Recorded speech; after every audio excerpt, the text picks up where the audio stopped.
સુરેન્દ્રનગરમાં સ્થાનિક સ્વરાજ્યની ચૂંટણી પહેલા સ્થાનિક લોકો જ નારાજ જોવા મળી રહ્યા છે। સ્થાનિક રહીશો દ્વારા એક સાથે મોટો વિરોધ નોંધાવ્યો છે। સ્થાનિક સ્વરાજ્યની ચૂંટણીનો બહિષ્કાર જાહેર કરી દેવામાં આવ્યો છે।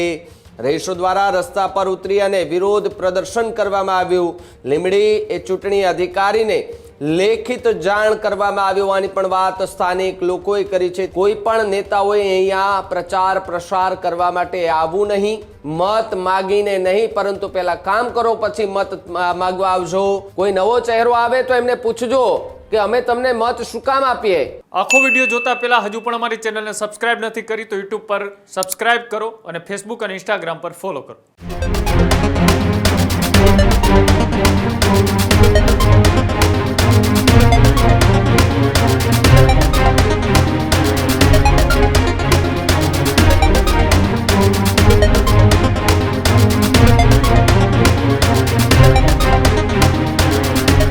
સ્થાનિક સ્વરાજ્યની ચૂંટણીનો માહોલ જામી ગયો છે અને હવે વિરોધ પણ જોવા મળી રહ્યો છે। સ્થાનિક લોકો જે છે તે વિરોધ કરતા જોવા મળી રહ્યા છે। ત્યારે સમાચાર સુરેન્દ્રનગરથી મળી રહ્યા છે। સુરેન્દ્રનગરમાં સ્થાનિક સ્વરાજ્યની ચૂંટણી પહેલા સ્થાનિક લોકો જ નારાજ જોવા મળી રહ્યા છે। લીંબડીના રામનગર વિસ્તારમાં ચૂંટણીના બહિષ્કારના પોસ્ટરો લગાડવામાં આવ્યા છે। સ્થાનિક રહીશો દ્વારા એક સાથે મોટો વિરોધ નોંધાવ્યો છે। છેલ્લા 40 વર્ષથી મૂળભૂત સુવિધાઓ ન મળ્યાનો દાવો પણ કરવામાં આવ્યો છે, જ્યારે પાકા રસ્તા અને ભૂગર્ભ ગટર ન હોવાનો પણ ગંભીર આરોપ લગાવવામાં આવ્યો છે। સ્થાનિક સ્વરાજ્યની ચૂંટણીનો બહિષ્કાર જાહેર કરી દેવામાં આવ્યો છે। રામનગર વિસ્તારમાં બહિષ્કારના બેનર પણ લગાડી દેવામાં આવ્યા છે। રહીશો દ્વારા રસ્તા પર ઉતરી અને વિરોધ પ્રદર્શન કરવામાં આવ્યું, જ્યારે પ્રશાસન સામે ભારે રોષ અને અસંતોષ વ્યક્ત કરાયો છે।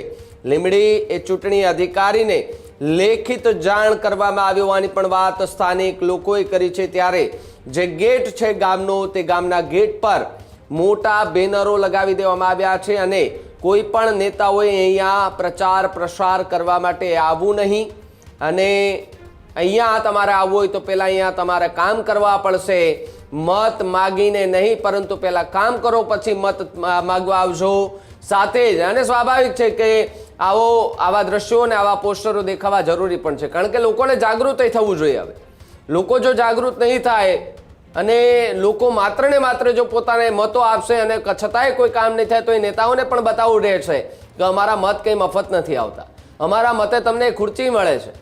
અને સામાન્ય લોકોને પણ હવે સમજવાની જરૂર છે કે તમારે ત્યાં આવતો એ પ્રચાર પ્રસાર કરવા આવનાર જે વ્યક્તિ હોય, જે ચહેરો હોય, એમને પૂછજો। કોઈ નવો ચહેરો આવે તો એમને પૂછજો કે અમે તમને મત શું કામ આપીએ। ચલો અમે તમને મત પણ આપી દઈએ છીએ, તમે 5 વર્ષ અમારા વિસ્તારમાં દેખાશો, તમે 5 વર્ષ અમારી મુશ્કેલીમાં અમારી સાથે રહેશો, તમે 5 વર્ષમાં અમારા વિસ્તારનો વિકાસ કરશો, તમે અમારી વાતો સાંભળશો। આ બધા જ પ્રશ્નો તમારે તમારા જે ઉમેદવારો હોય ત્યાંના એમને પૂછવાના છે। જો એમનો જવાબ આપે તો એમની પાસે લેખિત પણ કરાવો કે તમે અહીંયા લખી દો અમને કે તમે અહીંયા આવશો 5-5 વર્ષ। બાકી આ નેતાઓ ચૂંટણી સમયે દેખાશે, બાકી ક્યાંય નહીં દેખાય। આ વાત અને આ હકીકત એ સ્વીકારવી પડશે નેતાઓએ। અને ઘણા એવા નેતાઓ છે કે જે 5-5 વર્ષ સુધી પોતાના વિસ્તારોમાં રહેશે, પણ ઘણા એવા પણ નેતાઓ છે કે ચૂંટણી જીત્યા પછી ક્યારેય વિસ્તારમાં નથી જતા। એટલે સ્થાનિક લોકોને એ પણ એક વાત છે કે તમારી આંગણે આવનાર, મત માગવા આવનાર જે ઉમેદવાર હોય એમને કહેજો કે સાહેબ અમારી મુશ્કેલીમાં તમે ઉગજો, 5 વર્ષ અમે તમને જીતાડવામાં મહેનત કરી દે, ચાલો તમને મત આપી દે, પરંતુ 5 વર્ષ અમારા વિસ્તારમાં જો કંઈ પણ મુશ્કેલી આવે છે તો તમે અહીંયા આવજો। અમારા વિસ્તારમાં ખાલી આંટા ફેરાય મારજો, કેમ છો કેમ નહીં પૂછજો ખાલી, તોય અમને એમ થશે કે અમારા મત ક્યાંય વેડફાણા નથી, અમારા મત એ સાચી જગ્યાએ ગયા છે।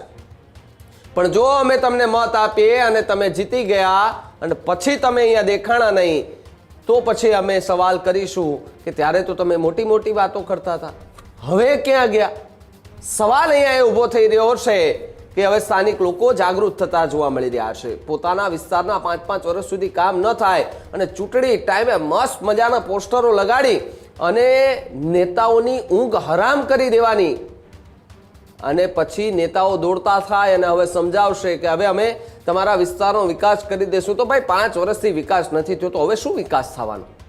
અને છતાંય કરી દો તો તમારો આભાર માનશે એ લોકો કે ચલો કોઈ એક તો એવો ચહેરો છે કે અમારા માટે વિચારે છે, અમારા વિસ્તારનો વિકાસ વિચારે છે, કે અમારે ત્યાં રસ્તાઓ ખરાબ છે તો એ સારા બનાવી દેશે, અમારે ત્યાં ગટરની સુવિધાઓ નથી તો એમને થોડું ઘણું પ્રાધાન્ય આપીને એ બધી કામકાજ કરાવશે. એટલે સવાલ અહીંયા ઊભો થઈ રહ્યો છે ને હવે સ્થાનિક સ્વરાજ્યની ચૂંટણીમાં હાલ તો જે છે તે હવે ચર્ચાઓ તેજ થતી જોવા મળી રહી છે ને એની વચ્ચે વિરોધનો વંટોળ પણ જોવા મળી રહ્યો છે. આ વિરોધનો વંટોળ ક્યાં જઈને અટકે અને સ્થાનિક સ્વરાજ્યની ચૂંટણીમાં સુરેન્દ્રનગરની જનતા એ કઈ તરફ જાય છે એ હવે આવનારો સમય આવશે ત્યારે ખબર પડશે.